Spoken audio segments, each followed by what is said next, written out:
Hey guys, it's Rose, and today's video is going to be a little bit different. I know I say that a lot with these videos, but it's just something that I've been thinking about.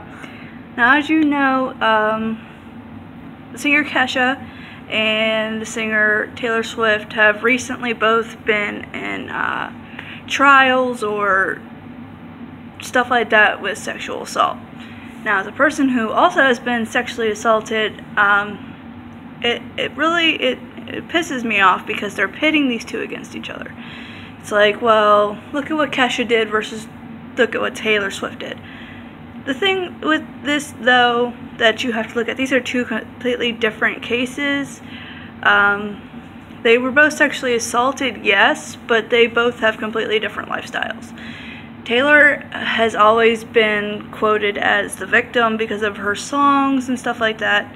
So she's already seen as somebody who never takes the blame for anything and who always seems to be in the right in her songs and stuff like that. And Kesha has always been the party girl in her songs. So I see two completely different personas and two completely different situations in what's happening. Kesha,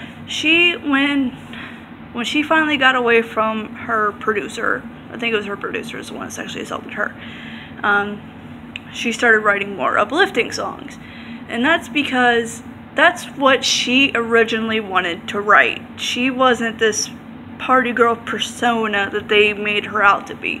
She couldn't write what she wanted to write. She had to write what her producer wanted her to write, and her label wanted her to write. So when she finally got away from that, is when she started writing her more uplifting songs, her more songs that have to deal with her personally. So she's not seen as much of a, this is me getting back at whoever. And Taylor, she has always been the one that's always wrote from her own experiences. And,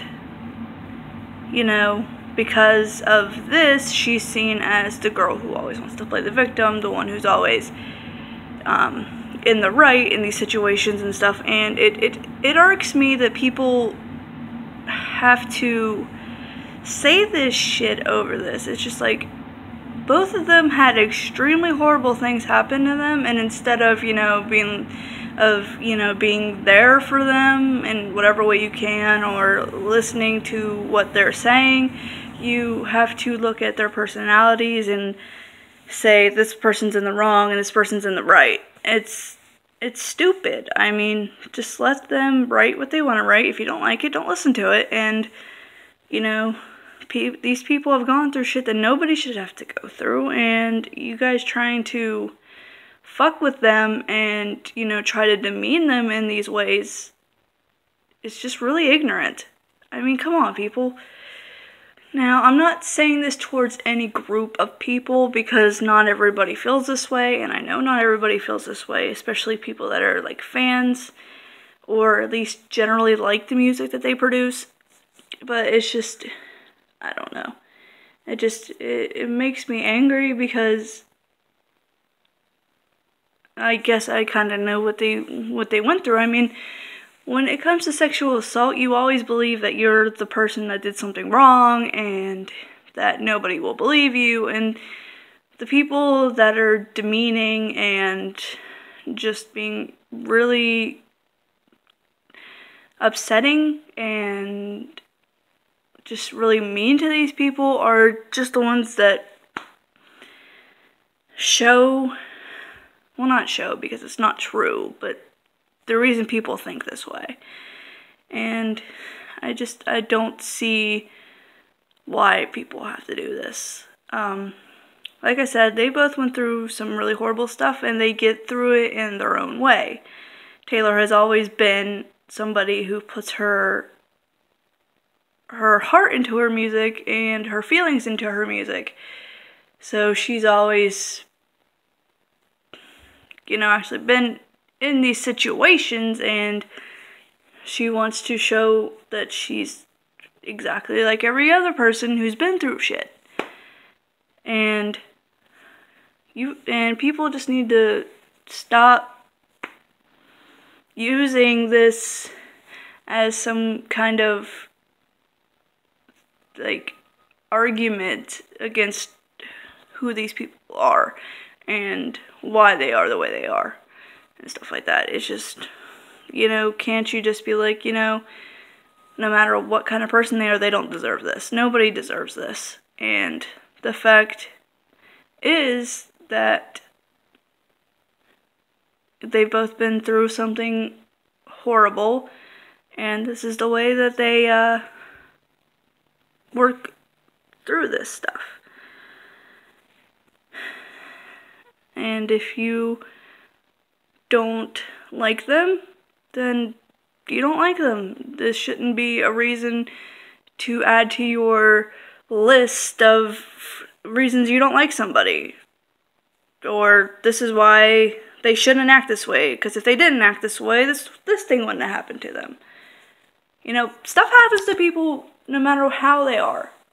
It's life. And I think people should be more understanding about that. And I hope that they both get through what they're going through, and I hope to see that people stop doing this and start supporting each other, and stop with this culture of, you know, if this person didn't act this way, that this wouldn't happen to them. And I'm not saying any, like, specifics. Like, no matter what you do, stuff like this should not happen to you. No matter who you are. But I'm gonna quit rambling, because I think I got my point across. If you don't agree, you don't agree. If you do, you do. But I do hope most of you agree. And I hope that if either of the people I mentioned in this video sees this, that they know that there are people that are out there for them, and people that have gone through somewhat of the same thing, and that we're here for them, and if they ever need anything, to just reach out. Yeah. So if anybody else is going through certain situations like this, you can always message me on any of my platforms or on YouTube itself. And we can talk about it, because people need to be heard and they need to be listened to. And I think that it's very important that that should happen, and that they should feel safe, and they should feel like they matter. But anyways, like the video if you liked it, subscribe, whatever. I mean, it doesn't really, I just wanted to get this video out there. Anyway, bye.